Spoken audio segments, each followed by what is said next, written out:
Hello dear students, आज की class में हम पढ़ने वाले हैं कैलकुलेशन ऑफ हार्डनेस और वो भी हम कैलकुलेट करेंगे in terms of CaCO3 equivalent. ध्यान रखना है इस बात को, ओके। तो सबसे पहले हमें क्या करना है, हमें ये चेक करना है कि किस यूनिट में हम हार्डनेस को मेज़र करते हैं। समझ रहे हैं? तो उसमें सबसे पहले हम स्टार्ट करते हैं पार्ट्स पर मिलियन से। अभी तक हमने जो फॉर्मूला देखा था CaCO3 इक्विवेलेंट का, हम उसमें मिलीग्राम पर लीटर या पार्ट्स पर मिलियन में हार्डनेस कैलकुलेट कर रहे थे। तो यहाँ पे what is the meaning of parts पर मिलियन? आपको पता है मिलियन मतलब 10⁶ होता है। पार्ट्स पर मिलियन, इसमें जो स्टार्टिंग का पार्ट है पार्ट्स, वो रिजेंबल कर रहा है CaCO3 इक्विवेलेंट हार्डनेस को पर मिलियन। कितने में से? वो है आपका क्या चीज, आपका 10⁶ पार्ट्स ऑफ वाटर में से। ये जो है वो इम्प्योरिटी है, CaCO3 इक्विवेलेंट है। तो पार्ट्स पर मिलियन क्या है कि number of parts of CaCO3 equivalent hardness जो कि प्रेजेंट है आपके 10⁶ पार्ट्स ऑफ वाटर में, उसे हम क्या कह दे रहे हैं, पार्ट्स पर मिलियन। दूसरी बात, मिलीग्राम पर लीटर, जो हमारे पास दूसरी यूनिट है। तो ये मिलीग्राम क्या होगा, CaCO3 इक्विवेलेंट हार्डनेस, और पर लीटर मतलब वाटर के 1 लीटर में। तो वही लिखा है कि it is defined as the number of milligrams of CaCO3 equivalent hardness पर 1 लीटर ऑफ वाटर। अब जो नई कुछ यूनिट्स हैं वो है डिग्री क्लैर्क और डिग्री फ्रेंच। डिग्री क्लैर्क में हमारे पास क्या होता है कि हम number of parts of CaCO3 equivalent hardness पता करते हैं पर क्या 70,000 पार्ट्स ऑफ वाटर। तो देखिए number of parts of CaCO3 equivalent hardness पर 70,000 पार्ट्स ऑफ वाटर, उसको कह रहे हैं डिग्री क्लैर्क। और डिग्री फ्रेंच में होता है 10⁵ पार्ट्स ऑफ वाटर में कितने पार्ट्स CaCO3 इक्विवेलेंट हार्डनेस है। तो ये चारों जो है हमारे पास हार्डनेस की यूनिट है। कभी कभी एग्जामिनर क्वेश्चन पूछते हैं जिसमें कैलकुलेशन होती है हार्डनेस की, और हार्डनेस कैलकुलेट करने के बाद हमसे ये कह दिया जाता है कि उसे डिग्री क्लैर्क या डिग्री फ्रेंच में कन्वर्ट करके लिखना है। समझ रहे हैं आप लोग इस बात को? तो चलिए देखते हैं इससे हम इन सभी यूनिट का अगर कन्वर्जन करेंगे तो वो कैसे किया जाएगा।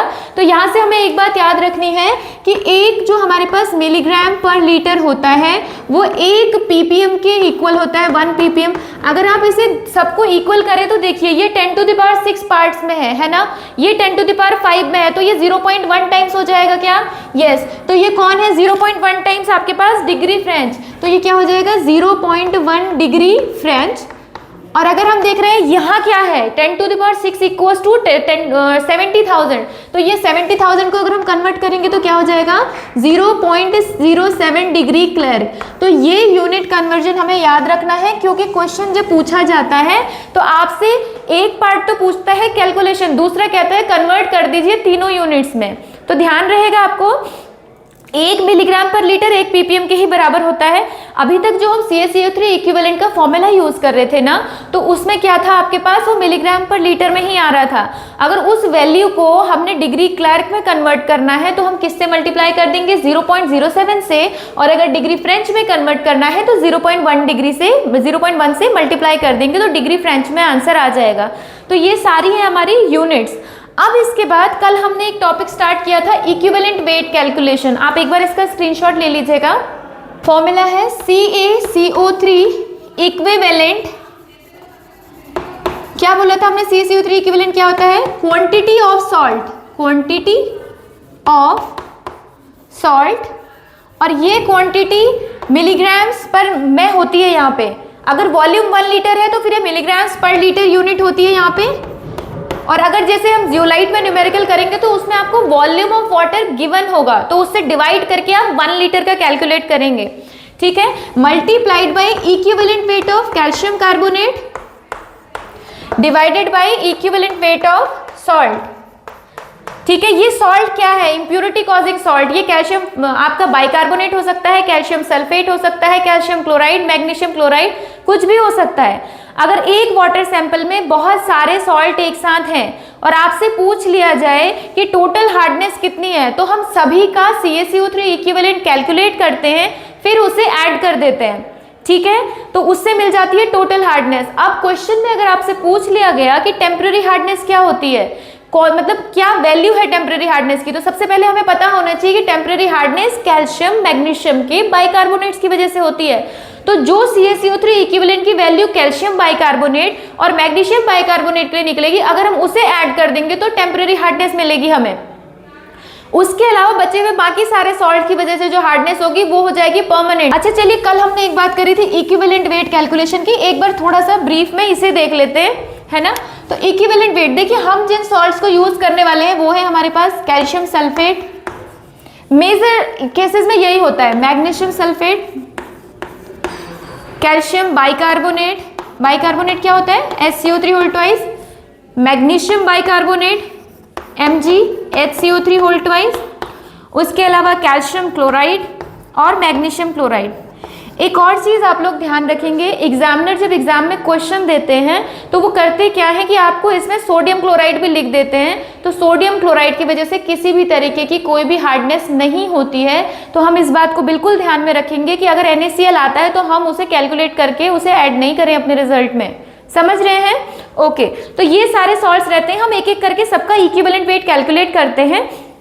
सबसे पहले कैल्शियम सल्फेट, वैसे हम इसका निकाल चुके हैं लास्ट लेक्चर में, बट फिर भी कैल्शियम आपके पास, अच्छा सबसे पहले इक्विवेलेंट वेट है क्या, हमने बोला था इक्विवेलेंट वेट, तो वो होता है हमारे पास जो भी आपका मॉलिक्यूलर मास होता है डिवाइडेड बाय वैलेंसी फैक्टर, या फिर हम बोल देते हैं n फैक्टर, लास्ट क्लास में हमने पढ़ा था। तो हम सबका पहले मॉलिक्यूलर मास कैलकुलेट करेंगे, उसको उनके वैलेंसी फैक्टर से डिवाइड कर देंगे। हमने ये कहा था किसी भी सॉल्ट के लिए वैलेंसी फैक्टर की वैल्यू क्या होती है कि उसमें टोटल नंबर ऑफ पॉजिटिव या फिर total number of negative charges कितने हैं, ध्यान रहेगी ये बात। ओके, तो अब जैसे कैल्शियम सल्फेट है, कैल्शियम सल्फेट में कितने टोटल पॉजिटिव है ये पता करने के लिए हम इसे क्या कर सकते हैं, तोड़ के, मतलब इसे हम आयनाइज करके देख सकते हैं। तो ये क्या हो जाएगा Ca+2 और SO4-2, यहाँ तक क्लियर है। तो टोटल पॉजिटिव कितने 2, टोटल नेगेटिव भी कितने 2, तो वैलेंसी फैक्टर की वैल्यू 2। अगेन मैग्नीशियम सल्फेट को आप स्प्लिट कीजिएगा, मैग्नीशियम सल्फेट को जब आप स्प्लिट करेंगे तो क्या बन जाएगा यहाँ पे आपके पास Mg+2 एंड SO4-2, अगेन इसका भी वैलेंसी फैक्टर 2। अब कैल्शियम बाइकार्बोनेट को स्प्लिट कीजिएगा तो Ca+2 प्लस HCO3 कितने हैं हमारे पास नेगेटिव, और 2 हैं, ये 2 हैं, HCO3 में एक नेगेटिव चार्ज होता है। उसके बाद मैग्नीशियम के केस में भी Mg+2 plus twice HCO3 negative. इसके बाद CaCl2 में हमारे पास होगा Ca+2 plus twice Cl negative, ठीक, और MgCl2 में Mg+2 plus twice Cl negative. क्या हम यहाँ से एक चीज देख पा रहे हैं कि सारे सॉल्ट्स के लिए, इन सारे सॉल्ट्स के लिए जो वैल्यू है वैलेंसी फैक्टर की वो 2 है। तो हम ये याद रखेंगे हमारा वैलेंसी फैक्टर 2 है, इनका मॉलिक्यूलर मास हमें पता होगा, 2 से डिवाइड करेंगे तो इक्विवेलेंट वेट पता चल जाने वाला है, ध्यान रहेगा। ओके, अब मैं इसे इरेज कर देती हूँ, हमें क्योंकि वैलेंसी फैक्टर पता चल गया है, देख लीजिए आप इसे।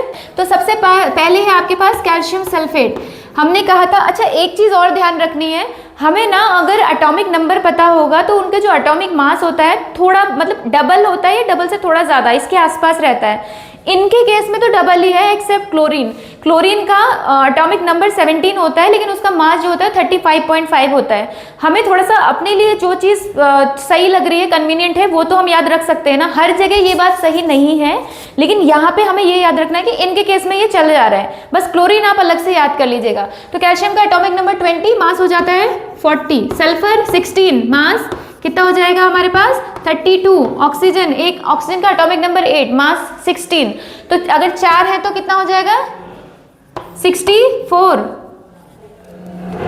तो ये क्या हो जाने वाला है 4 × 2 6, और उसके साथ ये हो जाएगा आपके पास 136। तो इसका अगर इक्विवेलेंट वेट निकालेंगे तो ये होगा 136 divided by 2, that is going to be 68। अब यहीं से मैं निकालना शुरू करती हूँ, किसके लिए, मैग्नीशियम सल्फेट के लिए। तो अब मैं इसे इरेज कर दूं, नेक्स्ट करती हूँ मैं मैग्नीशियम सल्फेट MgSO4।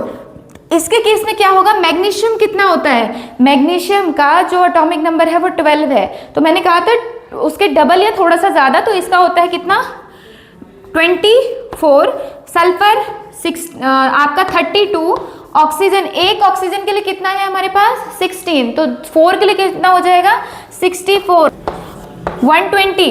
तो अब इसका इक्विवेलेंट वेट निकालेंगे तो 120 डिवाइडेड बाई 2, तो वैल्यू क्या आ जाएगी 60। देखिए मैं अभी इन सब का कैलकुलेट करने की बजाय आपको यहीं से एक चीज बता दे रही हूँ।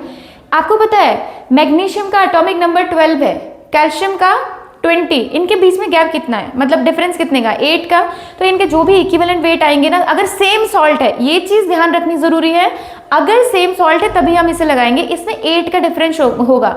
हमेशा कैल्शियम का जो कैल्शियम कंसर्निंग कैल्शियम बेस्ड जो सॉल्ट है उसका जो इक्विवेलेंट वेट होगा वो मैग्नीशियम वाले से 8 ज़्यादा होगा। हम ऐसे करके देखिए, हम अपने लिए कोई ट्रिक या कोई चीज़ बनाने की कोशिश करते हैं, और ये बात मैं इसलिए बता रही हूँ क्योंकि एग्जामिनर हर बार आपको इक्विवेलेंट वेट नहीं देते और ना ही मॉलिक्यूलर मास।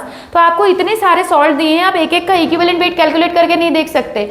कोई से 3, सपोज मैंने कैल्शियम सल्फेट निकाल लिया, कैल्शियम बाइकार्बोनेट और कैल्शियम क्लोराइड, इसकी जो वैल्यू आएगी इसमें से 8 माइनस करेंगे तो इसका इक्विवेलेंट वेट पता चल जाएगा, इसकी जो वैल्यू आएगी उसमें से 8 माइनस करेंगे तो इसका इक्विवेलेंट वेट पता चल जाएगा, और इसमें जो आएगी इससे 8 माइनस करेंगे तो इसका वेट पता चल जाएगा। अगर ये 68 था तो ये 60 है। अब चलिए हम फटाफट CaHCO3 के लिए ये चीज़ कैलकुलेट कर लेते हैं। अच्छा चलिए, मैं इस चीज़ को यहाँ पे एक तरफ टेबल में समराइज कर दे रहे हैं। इसके लिए 68 आया है, MgSO4 के लिए 60 आया है, ठीक है, थोड़ा सा हमें स्पेस मिल जाएगा।